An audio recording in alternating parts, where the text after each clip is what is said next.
Hey guys, and welcome to the DIY Fixes channel. This is the Mazda 2, a project car that we acquired last time, worth around $1,000, mainly because it's got some mechanical problems.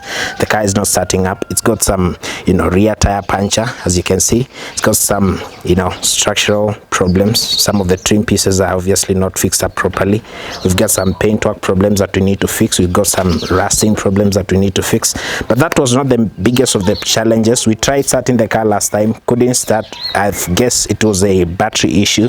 So today I'm going to show you guys how to diagnose a bad battery in your car, and how to do it properly, and how to acquire a good battery for your vehicle and fix it yourself at home. So let's go. All right, so just to show you real quick how we knew that we have a battery problem on this car, and typically on your vehicle, get your key, put it on the key well and turn it on.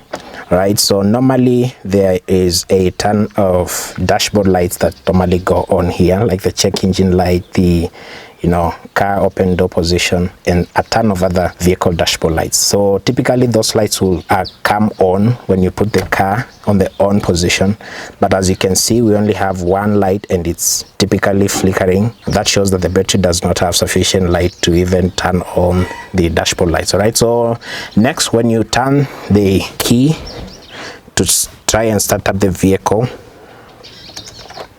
the few remaining dashboard lights will typically go off to show that the battery does not have sufficient power to even crank up the vehicle starter motor. All right, so obviously we have a battery problem that we need to fix, and how we're going to do it is to replace the battery.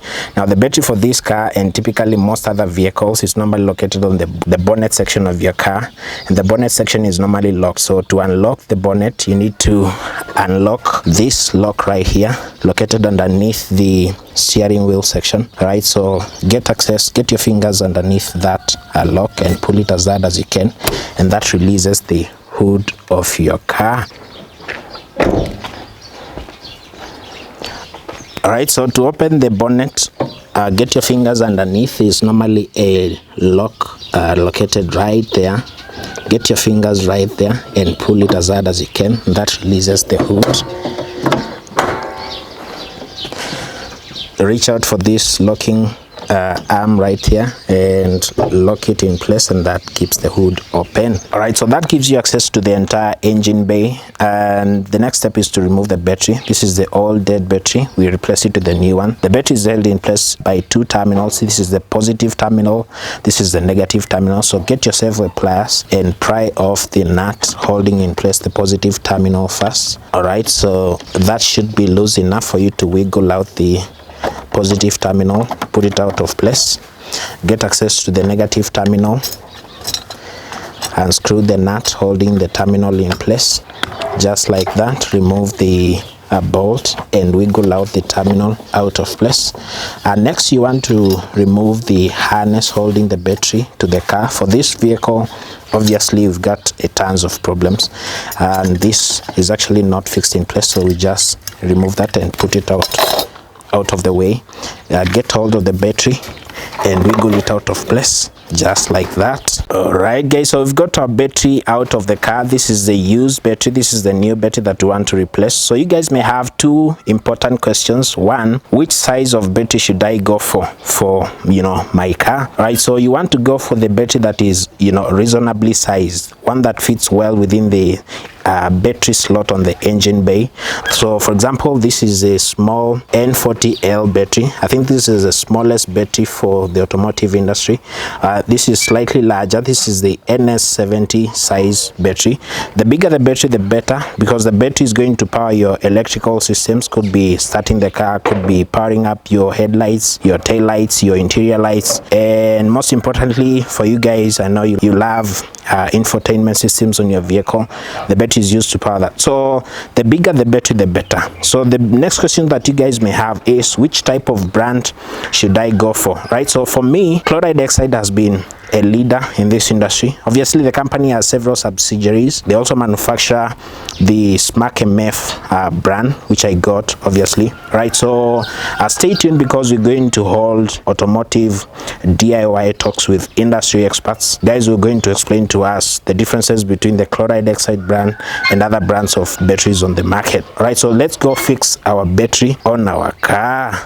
All right, so again, I want to point out real quick, after you unwrap your battery, get rid of these, terminal covers. This is the positive terminal, this is the negative terminal. I just want to point out real quick, for the small size battery, the terminal size is going to vary, right? This is the small terminal size, this is the big terminal size. For the small terminal size, you may or may not need these sleeves. The sleeves cover up the terminal just like that, so when you go to fix your electrical terminals in place, they're going to fit perfectly. But for this big size battery, you don't actually need these sleeves. All right, so the next step is to get your battery and slot it in place just like this. This is the battery well where the battery is normally located. It's a small slot that is indented according to the battery size. So ideally you want to get a battery whose size fits perfectly within the length and width of this battery bay. All right, so get your battery and slot it in place just like this.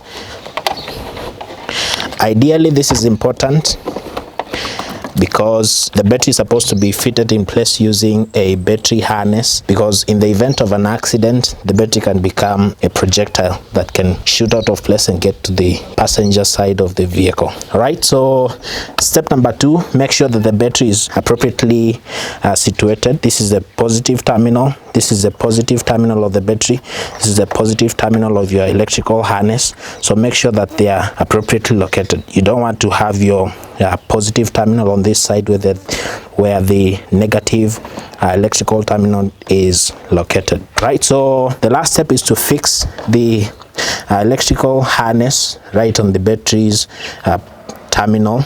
This is your negative terminal, so you always want to start with your negative terminal to make sure that the battery is appropriately grounded. All right, so fit your harness in place just like that. Use your pliers to fix that in place as tight as possible. All right, and that should be as tight as possible. Oh, that's not going anywhere at all.